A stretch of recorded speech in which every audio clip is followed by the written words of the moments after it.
you could have came from our community, that's soulthursday.com. That's where we post all of our replays. So when you're looking for this replay, you can go to soulthursday.com, and that's our community where we post and have blogs and everything like that.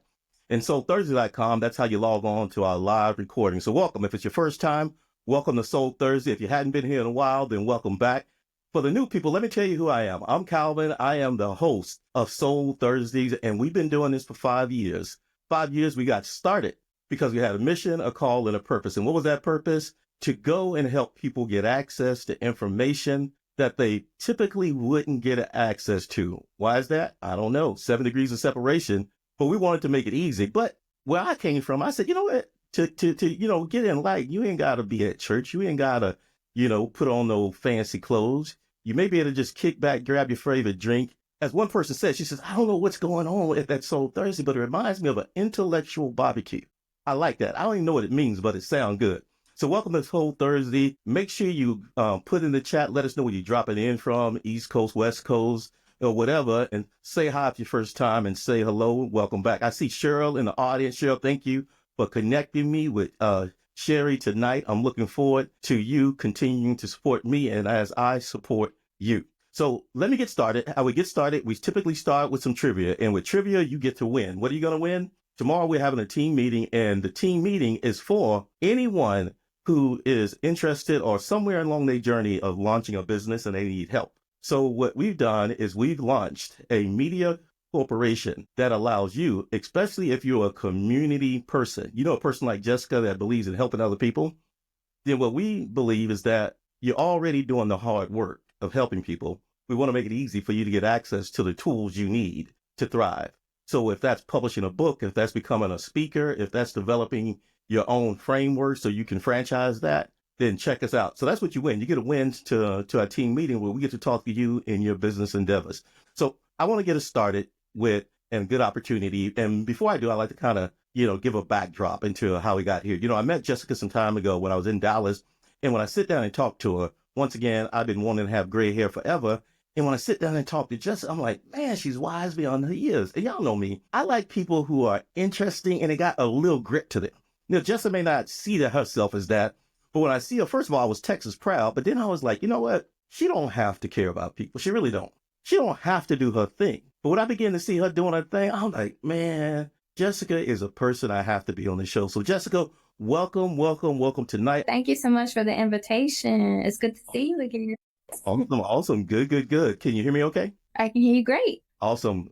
So let me read a little bit about you. Jessica Hayden is a passionate community leader and advocate committed to fostering meaningful conversations and empowering others. With years of experience in mentorship and service, she works to uplift individuals by promoting resilience, leadership, and relationship building. Her work focuses on creating strong, supportive communities, marketing, and supporting entrepreneurs. Welcome, Jessica. How you feel? Feel good. So how you? It is Thursday evening. So tell me this: how do you feel when you do interviews like that? Do you get nervous? You get excited, or you like, child, this ain't nothing. I do this all the time. How you feel? Well, there's always that little nervousness, but I also tell myself, you got this. So it's a little happening. I love it. I've been here before. You got this. And I think you say your sister's in the audience. You want to give a shout out to anybody in particular? I know I see my PV sister, Tamara, in the audience right now. So thank you so much, sis, for tuning in. Awesome. Shout out to PV right down the street from where I grew up. So first question, Jessica, I just want to kind of get us started. Here at Soul Thursdays, we love an origin story, how you got started. And we love a messy middle, because, I think everybody need a testimony in life. They say if you ain't tested, what they say, I think Fly said, if you ain't got no haters, you ain't popping. You know what I'm talking about. And then the call to action, your perspective of what you really want to see in society and other people. So let's get started. Tell us about you, your upbringing near Dallas, and how your family has influenced your commitment to community service. Yeah, so I grew up in a 2-parent household, but it became a 1-parent household over time, where my mom was the backbone to the family. We really made hard times look like there wasn't hard times. Well, she did. And so it kept me very humble, as far as I appreciate what I have and I not try and go without my means. And my mom really instilled in us the importance of being a part of our community versus being someone that's just taking from our community. I love it. I love it. I remember you had shared with me a story of growing up. Like, did your mother like take you out to stuff? Like, did she make sure you volunteered and stuff like that? Yeah, so growing up, my mom is a very educated woman. She worked in the jailhouses in Dallas too. She worked for TXU for many of the years, and they felt it was very important to always be in the community. So she dragged us along to different things, as well as her time at Thompson Knight and Law. They were big on community giving back, from Habitat to Humanity to running events and what's it called, North Texas Food Bank. We were always involved with doing something. And so over time, I did feel like when I was younger, I was just like, why is she dragging me out of this house to go and volunteer? And eventually, one time I was just so angry because I was hungry. I asked her, like, why are we waking up this early? And she looked at me and said, well, I want you to understand how things are going in society. I want you to be able to grasp the concept of how people are doing. And I want you to be a part of the change, and seeing that there's more value in giving back than you getting money from whatever you do. You're going to feel a bigger love for that. Awesome. Awesome. I love that story a lot. And I'll tell you why. Growing up where I came in South Texas, I kind of believe that, didn't everybody kind of have this sense of whatever, right? And then I went out, I started traveling and moving from place to place, and I discovered, quite humbly, no. So I was talking to a frat brother one time, and it was around the time of Katrina.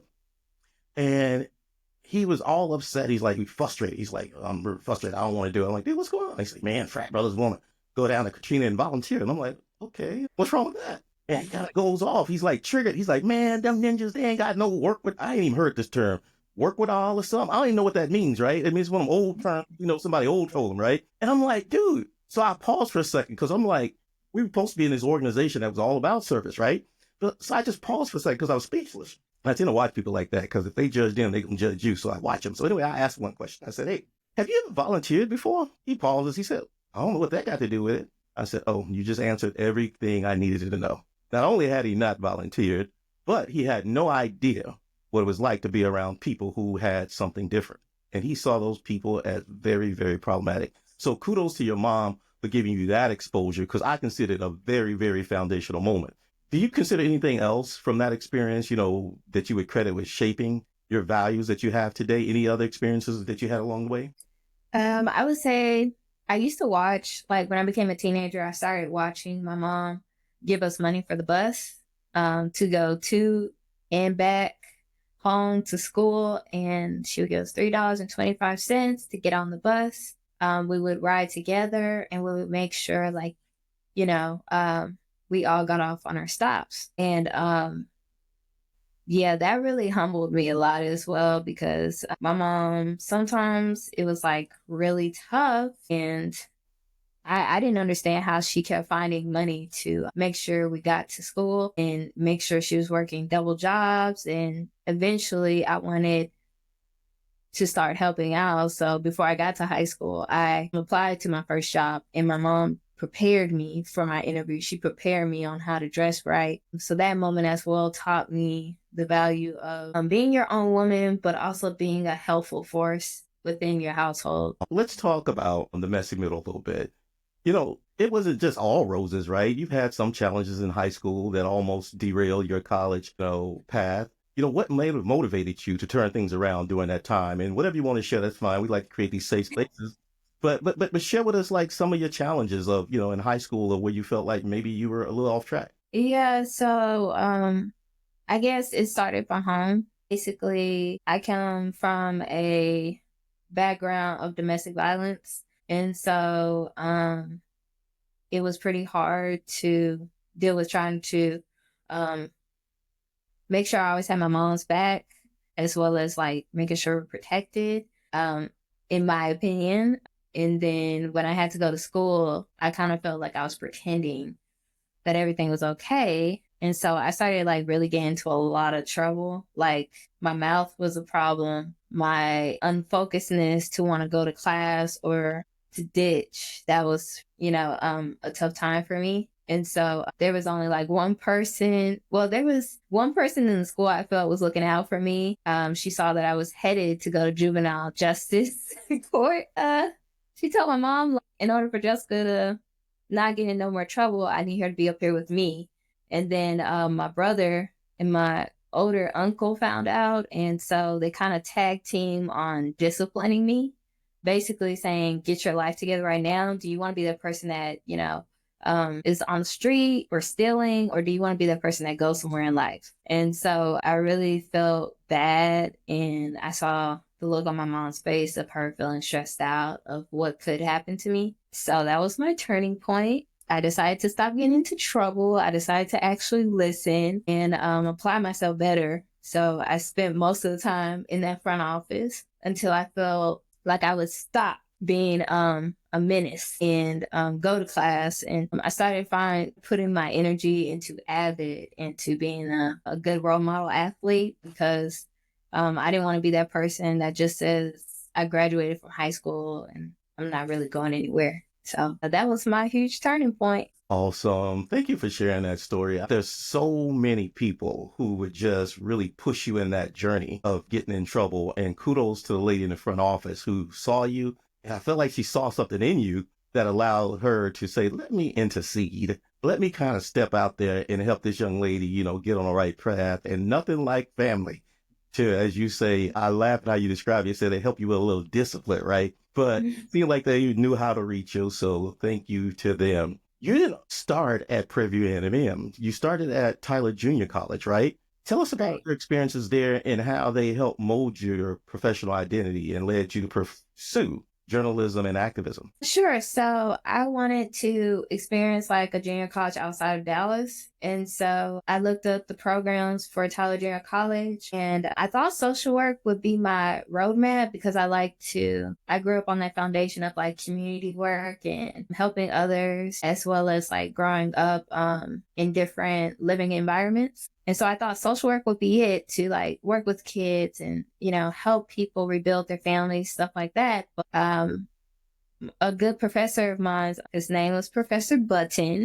I don't know if he's still there, but he showed us a very graphic video of, a child being treated like an animal. And so I don't think at that moment I felt like I couldn't handle that life of not wanting to be able to save everyone. So eventually I did switch to a different major, but I didn't know what it was going to be. So I just started getting involved with activities. And so I came across the Apache Powwow newspaper, and I wrote my first story on, it was a church event, but it was geared towards students just coming and pouring out their feelings, whether it was personal or it was about helping me pass finals. But the room was filled with like so many kids, and going back to my dorm room, writing about that story really impacted me because I started getting so deep into it, of everything I was seeing, watching people's movements, watching their emotions. And then I realized this is what I want to do. So by the time I graduated, I just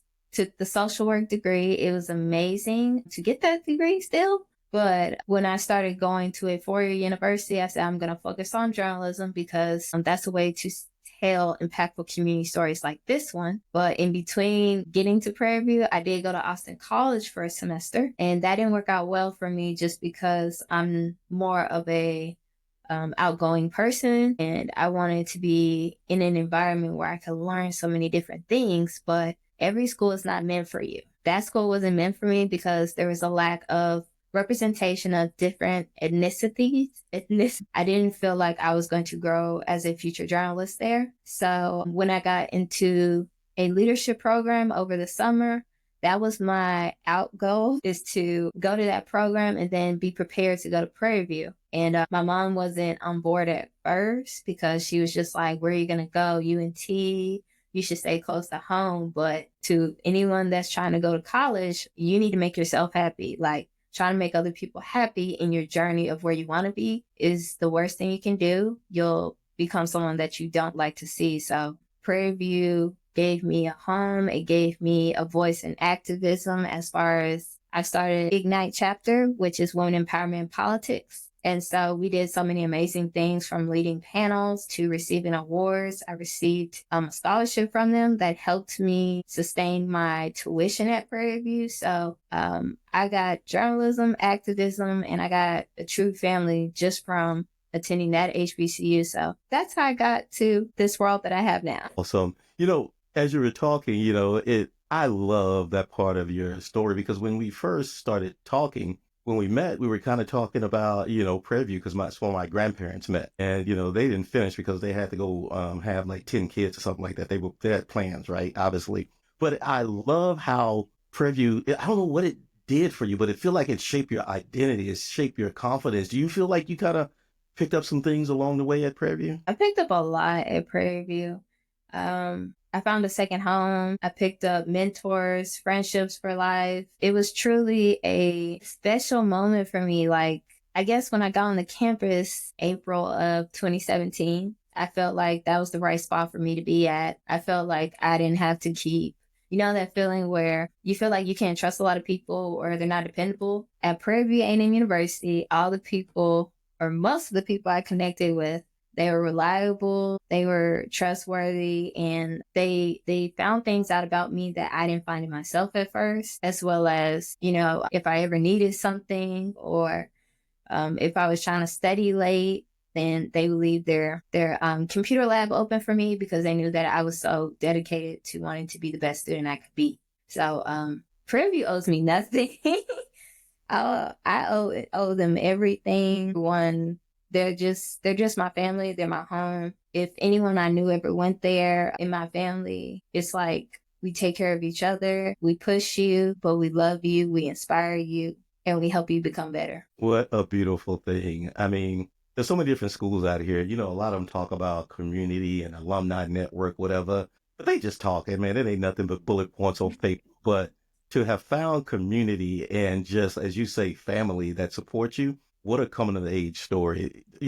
Thank you for sharing that. I would like to talk about what's next, and, the call to action. You're also an entrepreneur. So you've launched your business, Hustle Creative Studio. Tell us about this, and how does it align with your personal vision, your mission for your life? Tell us about Hustle Creative Studio. So yes, this has been my baby in the making. I started off being a sole proprietor. So I was a creative writer, and I wanted to know what else could I do. So when I freelanced for WFFA, I learned that I love digital strategy, uncovering stories on social media, and pairing that with reports and analytics. And so I'm talking to some good friends of mine from Prairie View. I was able to generate this baby, Hustle Creative Studio, which is geared towards social media management, creative writing, and analytics, as well as other parts of communications. And what I hope for my digital strategy company is to help small businesses, nonprofits, any type of business with elevating what they're looking to see happen.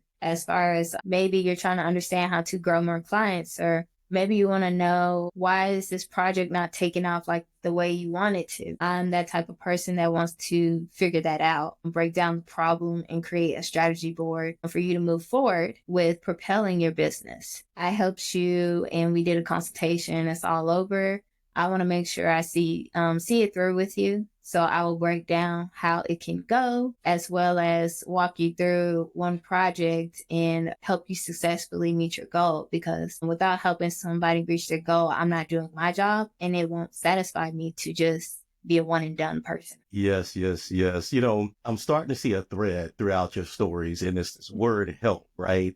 I see mentoring, I see coaching, I see helping, I see volunteering. I'm seeing a thread. Now, you didn't stop there. You also work with the Verizon Ready program. Tell us about that and the work you do in Dallas. And is it just a local program? Tell us about the Verizon Ready program and the work you do there. So the Verizon Small Business Digital Ready program, this initiative is in different states, and they came to the African American Museum back last year in April. And they wanted to help the community of small business owners reach a new goal for themselves. And so you don't have to be here in Dallas in order to take the virtual self-paced classes. You can literally, be in Atlanta or New York, and you can still partake in them. as long as you're a small business and not a nonprofit. This program is all about connecting you with resources, connecting you with opportunities to network with others, and to teach you some new skills that you can share with different communities that you go into. And so my goal here at the African American Museum is to bring community engagement to the program. So last year was the startup year. So I did have a little of a challenge with people understanding that I don't work for Verizon. I work for the African American Museum, and we believe in education is the foundation of like people going far and making impact in their own areas that they're interested in. So this year I've planned out events where I do vision boards and open forums and summit ideas, because I want to be the person that's less talking in the room and just listening, as well as sharing information that I find at different events around Dallas and giving them to the people that come to these events. Because I know it's hard to trust in different programs for small businesses, but this one right here, I actually take the classes too. And I can tell you that they're not too informal, and they're right to the point, as well as if you ever wanted to meet with any of these people virtually, you can, and you're not being charged. You won't even be charged to meet with me. My services are free through this program. And all I'm trying to do is making sure that everyone knows about it. So it's not a one city type of thing. It's for every city. And if anyone ever comes to Dallas, we are here to help you. That's my job. That's my goal. And if anyone tells you differently, they are wrong. We cannot become a better ecosystem without teaching these fundamentals. And these fundamentals are for free. Everything they do is for free. So I hope that anyone on this call, if you're a small business and you want to receive the link to it and be informed when our grants reopen, I'll put my email in the chat. But yeah, just know that the beauty of being over this program is to see y'all succeed. If y'all don't succeed, then I don't succeed. Jessica's the real deal. Tamika dropped in the chat where you guys can check out the Digital Ready program at Verizon and the African American Museum of Dallas, where they are about education. And the key word she said, I loved it. She says ecosystem. And ecosystem is a strong word. And really means is not just, community. It means a group of businesses, of community, like-minded people doing work together, passing services around, which you need, they need, shopping, as they say, spending your dollars within your community. This ecosystem she's talking about is real. So thank you, Jessica. Last question, Jessica, and feel free to hang out because we're going to pivot and go to Sherry and talk about her story. But let's talk about advice. I mean, I hate to say it because I sound old, but this is how my heart feels. I'm proud of you and the work you've done. And it just makes my heart warm because sometimes I feel like, man, people just don't care anymore, right? So it's really warms my heart to see that people still care. You still care. What advice would you have for young people who are looking to make a difference in their community? What advice would you give? I guess, well, for me, I had the pleasure of having a tough mom who loves giving back. I would honestly say, look for Black-owned newspapers in your city. They always have some very great, engaging events that you could find and you can go attend and talk to people. As well as if you have a city train and you don't have nothing to do over the weekends, take the train and just ride around. Look for open events where you see a lot of people coming out. Those type of things, that helps you connect to different outlets. Or in your school, there's always that one amazing teacher. If you tell them what you're really looking for or what type of community engagement you like to do, they'll connect you really well. Or visit cultural art spaces. They always have activities that can really shape you as far as you learn something new, you talk to some new people, and then you might end up coming back. So I would basically just say put yourself out there. And I know it's hard. It's not easy. I've been there. But once you start feeling like you can be yourself within that space, then it's up to you to either continue staying there or to figure out where you really want to be. Awesome. Well, you guys heard it here. Thank you, Jessica. Feel free to drop in the chat your email. Audience, now is your time to be thinking about your questions. Hit them in the chat. Send them to Jessica directly if you want to connect with her. If you want to understand about the Verizon program, get an email. Email her now, right? She's busy. And that way, you can connect with her because she is a connector and she'll make sure you get hooked up with the right people. Cherriell, how you doing? Hello, how are you, Mr. Calvin? Good, good. Thanks for hanging out and, listening to that. Oh my goodness. I just get goosebumps when I see what they call it, the mission moment of why we do what we do. I mean, what do you think? What did you think? What were you feeling when you were listening to Jessica? Honestly, awesome. I mean, like, girl, you go. Awesome. Well, thank you, Jessica. Well, Sherry, I want to read a little bit about your background, and then we're going to get some questions, starting with you and your origin story and why you wrote your book. Cherriell Orius is an author, life coach, and entrepreneur dedicated to empowering women through healing and self-discovery. As the author of The Broken Compass, Life Out of Alignment, she helps individuals overcome trauma, rebuild confidence, and realign their lives through faith, mentorship, and personal growth. Welcome, Sherry. Thank you. Well, can you share a little bit about, your personal journey and what made you want to write the book, The Broken Compass? Wow.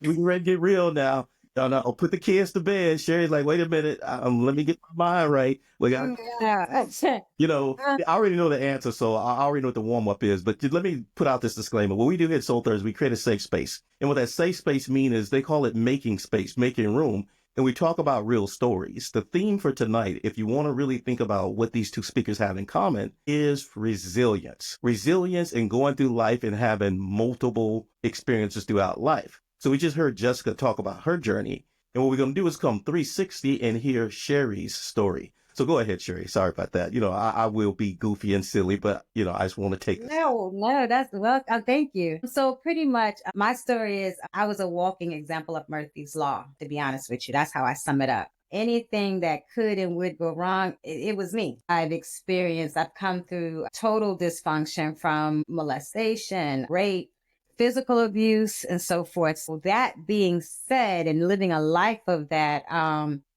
it makes you wonder what's going on. What is my purpose? Why am I here? Is this my existence? And in doing so, it was in 2006. I had just actually separated from my husband, and I was a single mother of 3. And I pretty much had hit what I thought was my rock bottom. I'm single. I got 3 children I'm trying to raise. I'm struggling. And it was like there had to be something better for us, and it was just, just constant turmoil for me. But I decided I did want something different for me and my children. So it was then that I actually gave my life to Christ. And I did it, to be honest with you, out of desperation, because even though I grew up in the church, I grew up in a single family home. So the things that I saw it was your good time type of thing. If you remember the show Good Times, everybody you found some type of silver lining in struggle. So after that, I gave my life over. I did notice things start changing for me and my family. We started having some positivity to happen and actually last. And then I backtracked, to be honest with you. I got into a relationship that I should not have been in, got myself out of alignment with God. And lo and behold, I went straight back to Murphy's Law. Murphy's Law started happening all over again. My life just started spiraling down. And then what I really hit was rock bottom towards the end of the relationship. I lost everything. I lost my family. I lost my businesses, everything that I had acquired. I went to ground zero. And I can recall one day I was talking with a close friend of mine. We were having dinner and I was talking with her about, what I was going through, what I was experiencing, what I couldn't believe, and, just trying to understand why was I on this same hamster wheel? What was wrong with me? And she had similar struggles herself. So, and in doing that, it was crazy. Actually, the conversation is what inspired the title of my book, Broken Compass, because I was like, we should write a book about our lives. I was like, us women and our broken compasses. And it just came out of the blue. So it was like, sitting there. It took me 4 years to actually put that into action, but that's coming out of that turmoil, just constant turmoil. Thank you for sharing such a deep and personal story. You often talk about this thing, life out of alignment, this broken compass. What does this mean to you? And how can women recognize when they are off course and have a broken compass? Life out of alignment to me is just really is total disconnect from God. It's stagnation. It's being confused and in chaos, you know. And for as being able to recognize it, for me, it was feeling unfulfilled, always wondering, and not certain, and couldn't even trust my own self, to be honest with you, not even knowing if I was making the right choices. So Yeah, thank you. So you talk about your faith and spirituality. What role did that play in your healing process? well, to be honest with you, for me, the faith was actually wanting and hoping that there was something better for me, right? And so that put me on a journey of searching and seeking, like, okay, this can't be all there is. And then spirituality, that pretty much taught me that I did matter. I did have a purpose. My life was one of intention. And then them two combined actually started me on a journey of forgiveness. And that's not an easy journey. It taught me, number one, that forgiveness was not something that you just say or it's a one-time thing. Honestly, forgiveness is a choice, and it's a choice that you make every day over all the things that you have experienced. And then it taught me that about forgiving others and realizing that the things that I endured or things that I walked through the hands of others were really because of their brokenness. So being able to forgive and give that grace there. And then I had to learn to forgive myself, because and that was the hardest part, because I constantly blame myself, you know, as to why I let this happen to me. How could, you know, just all the things where you dump on yourself.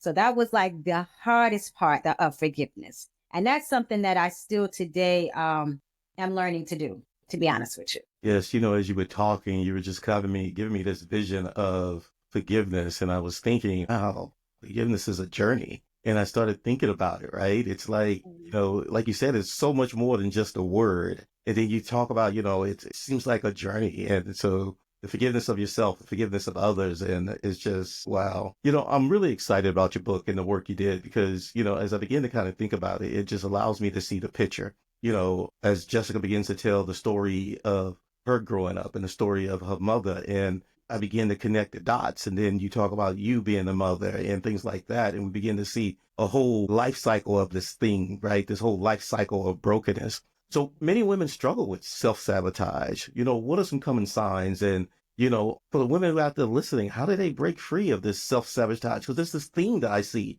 as you were saying, this hamster wheel, this thing, this self-sabotage. Tell us about that. And what are some common signs, and how do women break free? So the most common signs that I've seen for self-sabotage, number one, for women, we've been taught, number one, that we are supposed to sacrifice ourselves for everybody. So when you find yourself always sacrificing, never reaping any of the things that you want or desire, which is pretty much an over-sacrifice, always putting someone else first, their needs, their whatever it is, at the detriment of yourself. That's one of the biggest self-sabotage we as women do. We do it for our children. We do it for our spouses. We do it for our parents. We just do it, period, because that's what it's been taught you're supposed to do as a woman. Breaking free of that is getting to a place where not only setting boundaries, but knowing that you can set boundaries. Okay. Holding yourself accountable, holding others accountable. And then also just knowing that your dreams, your aspirations, you yourself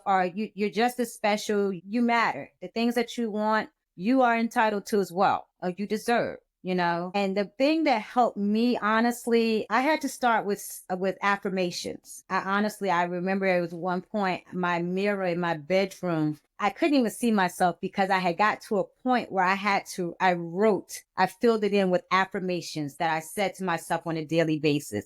That's just to start trying to turn my mindset and then build my confidence and everything. And then once that happened, I got back in church. The church that I have, awesome church. They pour into me. So I tell any woman, find a church, or anybody, find a church that actually pours into you the truth of God, not truth of man, because there's a difference. And it's hard to find that. But if you're blessed to find that, that's going to definitely be a big key part And then find an accountability partner, someone who is going to hold you accountable and be stern. I've been blessed to partner with or to have women brought into my life that have honestly been they've been my floor when I didn't have it.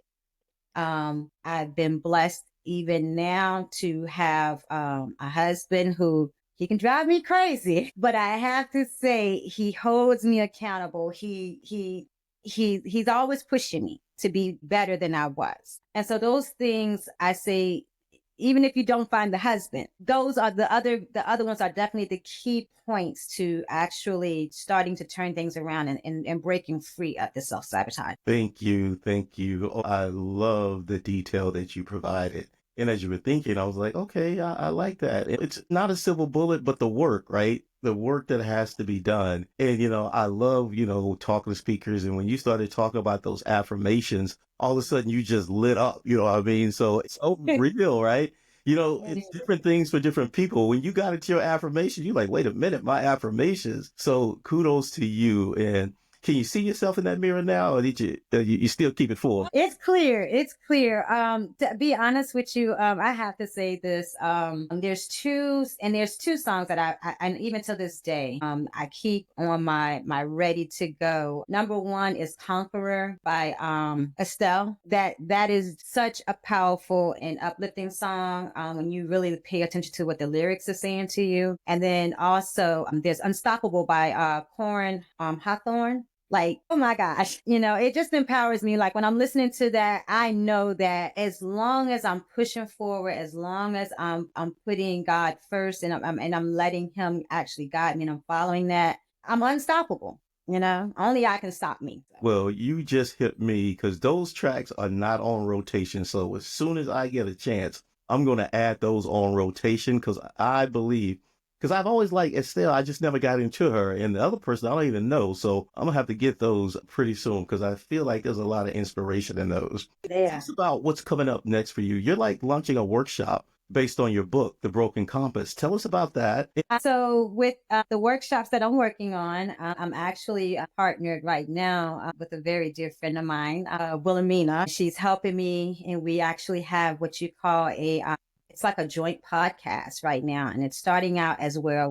We're just actually creating a safe space for women to come and talk, be open freely with them, with each other, themselves, and, just to foster that trust and that mindset of it's okay, where you are, what you've been through, it's okay. Things can get better.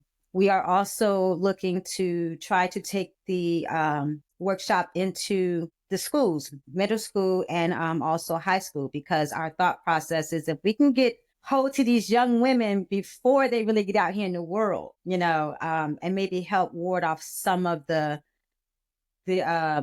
stuff that they don't have to go through, the unnecessary. I'm also scheduled to speak in Jamaica in August at a women's empowerment Jamaica retreat. And that's going to be hosted by another great dear friend of mine. Her name is Kashonda Thorpe. She's actually a certified domestic abuse advocate. So we're doing that. And I'm just excited about those things for the workshop. Yeah, so it seems like you're going to be booked and busy. So make sure when you get a chance, share in the chat where people can essentially connect with you, follow, and, listen to you. So there was a question that asked what other songs. There's one was Conquer by Estelle and Unstoppable by Corinne Hawthorne. And those are both new for me. So I'm getting excited already. That's really cool. So with your book, having such a powerful concept, the broken compass, hey, as women, we can be like broken. And if I think about the illustration, it's just so strong, right? Your compass just helps you figure out true north.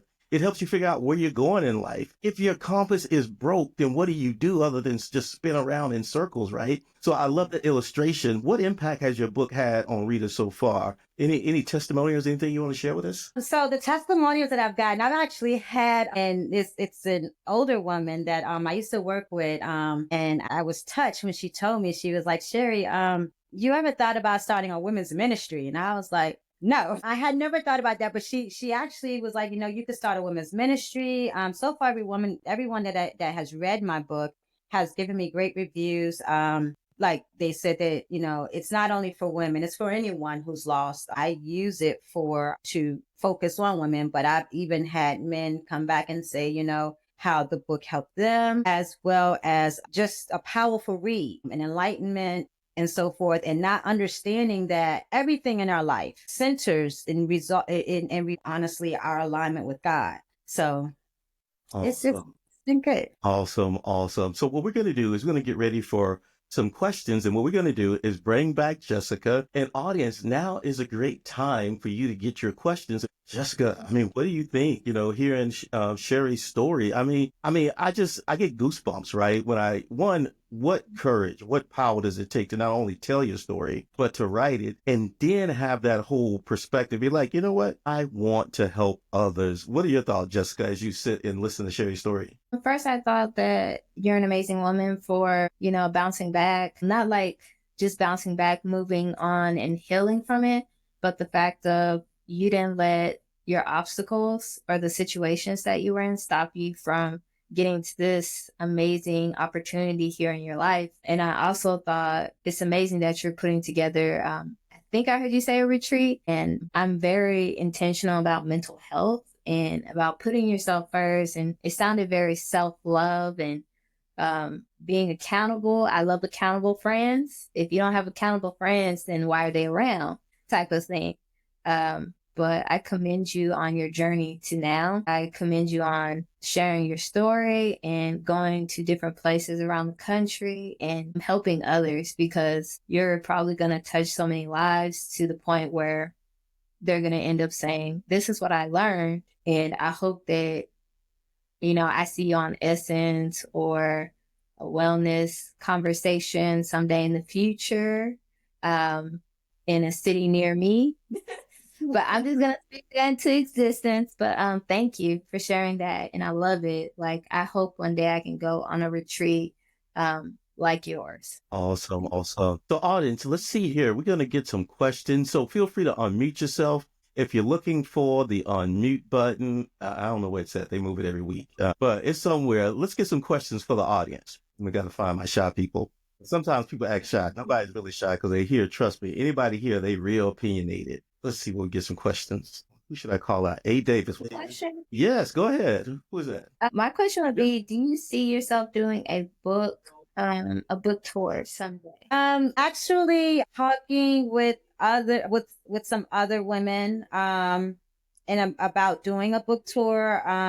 The young lady that's doing the retreat that asked me to be a part of the retreat, she actually is partnered with another young lady who is also a big advocate on domestic abuse for women. And they actually have a book tour launching. And she did ask me to be a part of it. I am trying to get myself together to go.